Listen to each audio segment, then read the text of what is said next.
Je m'appelle Rémi Flamand, ambassadeur Fujifilm. Je suis photographe dans les milieux contraints et aujourd'hui, je vais vous présenter le GFX 100 Mark II.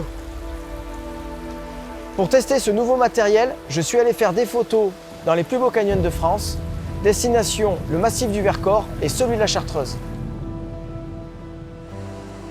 Les canyons, ce sont des paysages extraordinaires. La présence de l'humidité fait qu'on est dans un milieu extrêmement riche, avec des plantes à allure tropicale, avec des feuilles géantes, avec des verts très saturés, et à l'opposé des canyons parfois très verticaux ou très encaissés, et où on va se retrouver avec un paysage très minéral.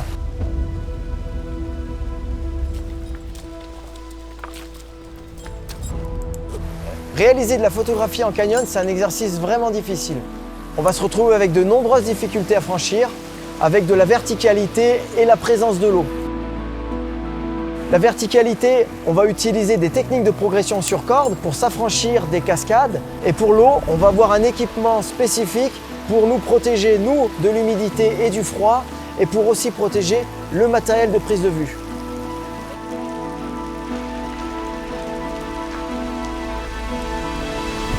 On est sur des gorges avec des encaissements très forts. Donc on a vraiment une absence de lumière, ou en tout cas la lumière naturelle n'est pas suffisante pour réaliser de la photographie.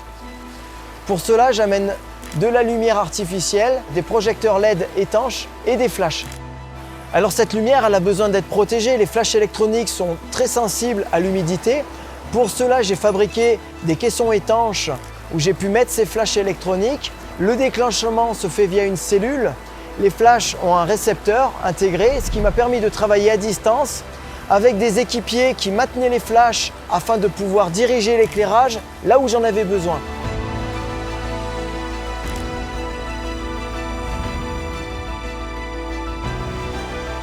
En canyon, c'est inévitable de mouiller l'appareil photo. Il est soumis à projection d'eau dans un milieu qui est saturé en humidité. En 10 jours de prise de vue, on n'a eu à aucun moment de la condensation qui est rentrée dans le boîtier. On n'a pas eu de phénomène de condensation. Donc la tropicalisation, elle est réelle et elle est réellement assurée.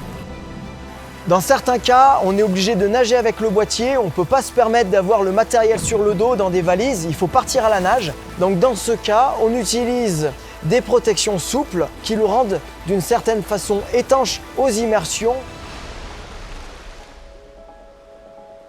Sur ce nouveau boîtier, on peut noter plein de nouveautés, surtout au niveau de la prise en main.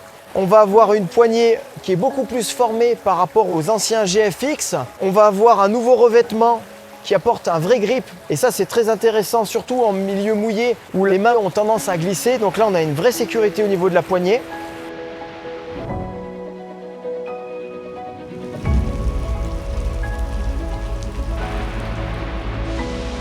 Quand j'ai reçu ce nouveau boîtier, j'ai pu tester la stabilisation qui a été encore améliorée, et je me suis dit à ce moment-là qu'il y avait vraiment quelque chose à faire dans le milieu du canyon. J'ai pu me permettre d'augmenter les temps de pause tout en restant à main levée pour augmenter la lumière dans les endroits où il y en avait peu. En plus, j'ai voulu mettre en avant le mouvement de l'eau grâce au flash pour venir sculpter, pour venir figer des scènes en mouvement. Donc vraiment là je pense à l'eau, à la cascade, aux embruns, au côté furieux du mouvement d'eau, tout en bénéficiant d'une lumière ambiante générée par la stabilisation du capteur. Christophe, pour Rémi, on arrête.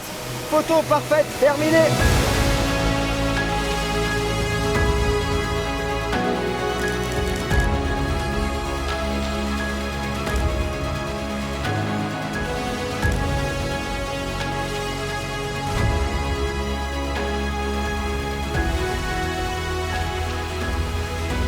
Aujourd'hui, on a un moyen format de la taille d'un XH2. C'est tout de même extraordinaire d'avoir une surface de capteur et une résolution aussi importante dans un appareil photo aussi compact. À noter une autre amélioration, c'est la rafale. On est passé de 5 images à 8 images secondes. Il faut imaginer que c'est quand même énorme par rapport à la résolution et pour un moyen format d'avoir la possibilité d'avoir une rafale aussi importante.